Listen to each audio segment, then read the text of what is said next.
Boys and girls, ladies and gentle germs, Guilds of Ravnica spoiler season is literally a day or so away and I am moist in the taint with excitement. So I thought I'd get on board that hype train and give some predictions and thoughts on where guilds are going and have a look at the mechanics that they spoiled as well. Oh, and if you don't know who I am already, I'm Vince, also known as PleasantKenobi on the internet. I'm the Magic the Gathering content creating equivalent of the paranoia you have that your partner's thinking of someone else when they kiss you.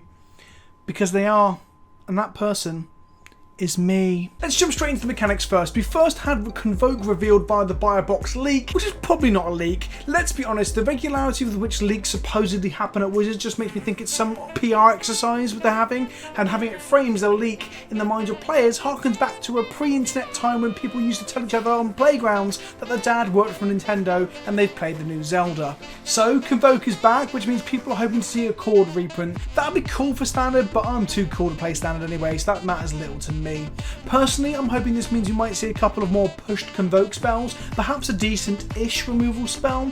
I'm not asking for a format-defining piece of nonsense like Fatal Push, but something that might be playable in a go-wide green-white value town deck that I like to play, or perhaps even Death and Taxes. That would be fucking sweet. You know, 3-4 mana, kills a dude, does something else, maybe even draws a card.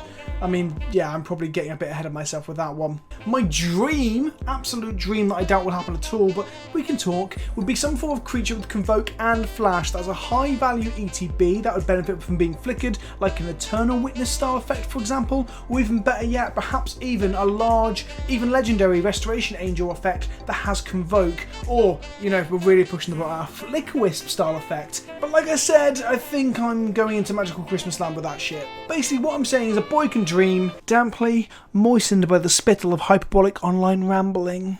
On the whole, the rest of the mechanics are flavourful as fuck and I am into it. The major criticism I've seen to hear people say is that they just feel like fixed or updated versions of other mechanics.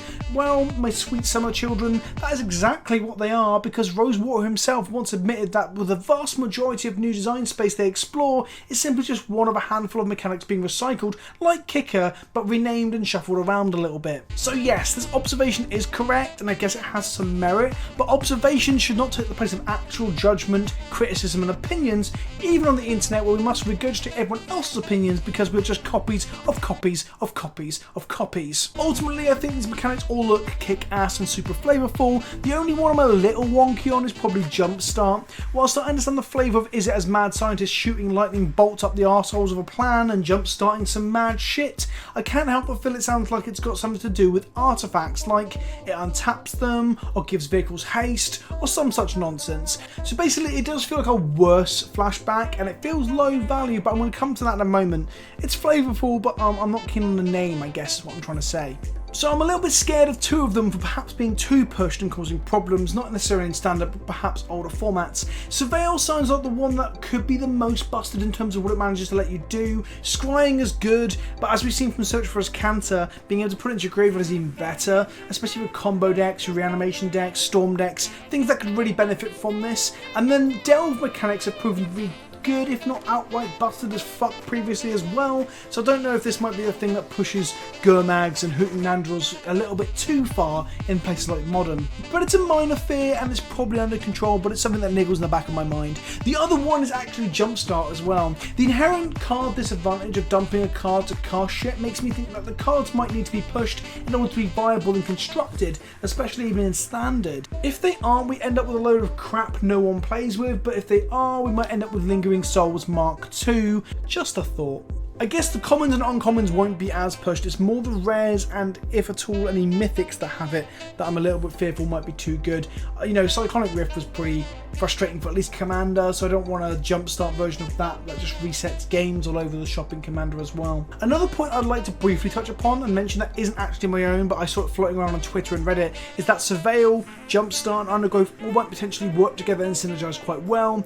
This is a point of merit as it means that the draft and limited environment in general might not be just play a guild or die, and that of course depends upon the fixing in the set, but I think that's pretty cool and it means that we're not pigeonholed into playing a 2-colour combination or getting wrecked. So that's the mechanics out of the way, let's talk about what I want to see. And there's just one main thing really, Niv Mizzet for Planeswalker. If Niv isn't a Planeswalker, we should riot, but that said, I'll settle for him being a 4 to 5 mana playable dragon for Standard, Modern, or even Legacy. I just want to be able to play a sweet dragon deck with Silumgar scoring it in in Modern and have another viable dragon to play that could make the deck worth it, and it'd be really cool if it's Niv, one of my favourite dragons. Is that so much to fucking ask? The reason I love me some Nivy Boy was that my first ever EDH deck that I loved was built around him, the From the Vaults foil version that I got from my now wife for one of the first Christmases we had together, so I got a bit of sentimental feel for Niv Mizzet. And yeah, I enjoyed for a little while being that arsehole who played Curiosity, Ophidian Eye, Tandem Lookout and Niv Mizzet in the same deck. I also had Kiki, Splinter Twin and all the legal Eldrazi Titans, as well as ways to cheat them in. I mean, we were all young once, we all made mistakes. So in short, Izzet was my favourite guild before I settled into fair creature decks that I am now known for playing, so Selesny's become my guild now, so I'd love to see the guild leader of Izzet have a strong card. Draco Genius was a bit of a disappointment last time round. I would also love him to go toe-to-toe Nicol Bolas in the story as well and give him a little bit of a slap. Basically, there's only room for one big dog Elder Dragon Daddy in my multiverse, and Mr. Bolas, it ain't you. On the topic of Izzet cards, I wonder if we'll get a Jumpcaster Mage style card, not perhaps in name but in function, like a poor man's Snapcaster Mage that gives cards jumpstart in the graveyard. They might even make it sorcery speed because, you know, power creep needs to be turned down once in a while, I guess. Maybe a legendary creature similar to Kess Dissident Mage that gives jumpstart once per turn or for an activated cost. I mean, we'll see, but that's some design space that I would like to see explored. I would also like to see a new Zadek, speaking of guild leaders that I'm a big fan of. I'm not even sure if he's still alive in the lore. I'm too lazy to look it up right now because it's quite late. But if someone in the comment section wants to tell me, I'm more than happy to listen to find out, and I hope he is, because I'd love to see a big daddy vampire milling the shit out of people. Beyond this, I just want more callbacks to nostalgia for me. I want a big legendary Boros Reckoner. I want actual signets, although that might be a mistake for limited. I want another pushed Watchwolf that makes Fleecemane Lion to look like a piece of shit. Give it a cannon on its back that fires out Loxodon Warhammer tokens or some shit. Yeah, that'd be wicked. I would also like to see good mill cards to go along with my new Zadek, because if the Myriad's still stuck with a fucking mill archetype like it always is, reprint Glimpse the Unthinkable, so standard FNMs will be plagued by mill decks, making everyone really fucking salty.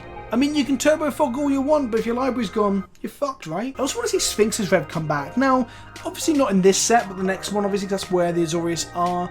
Now, I know this is a terrible idea because being in standard with Search for Azcanta and Teferi would probably be quite obscene, but Sphinx's Rev standard was my favourite standard ever, and it would probably entice me to play a bit more control in current standard. So, that's it for me. I'm absolutely hyped. I'm beyond hyped. I haven't made a predictions or a wants video for a set in a while. Dominaria almost made me do it, but I just have time. But original Ravnica was part of my late teen years where I played kitchen table magic with a few beers with friends, and RTR marked my first stint as a spiky grinder trying to get as good at standard as I could. I won a game day once thanks to Sphinx's Revelation and some Nyx Fleece Rams. Height of my competitive career, that was. Let me know what you are hyped for in the comments below. What cards do you want to see reprinted? What mechanics or storylines do you want to see explored more? And what do you want from me? Do you want some Guilds of Ravnica standard gameplay? Is that on Modo or is that on Arena? Or do you want me to continue to play random weird new cards in older formats? Let me know in the comment section below what you want to see. And until next time, think of me when you touch yourself. Ta-ta for now.